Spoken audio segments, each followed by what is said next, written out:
Evet, Köroğlu fidancılık. Kendi makinamızı kendimiz üretiyoruz. Ben Mustafa'dan buraya gittikten sonra Erde Rocket.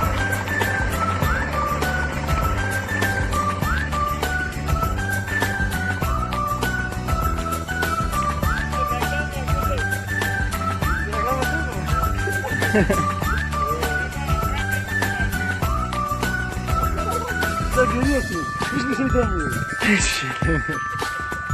Tertemiz çıkarıyor.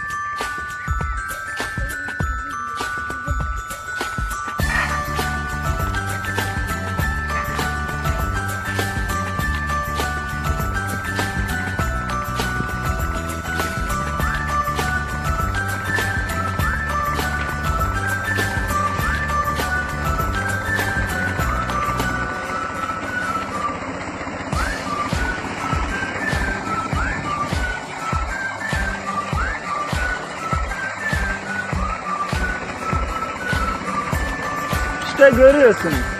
Anlatmaya gerek yok. Öyleymiş, öyleymiş.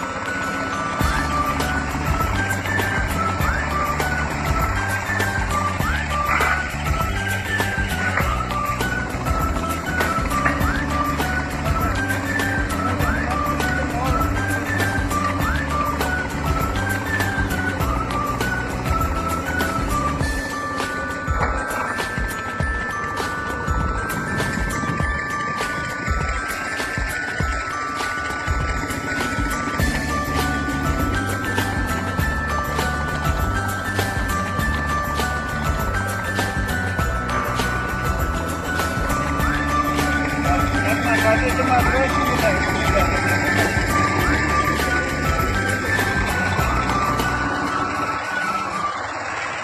Köroğlu fidancılık.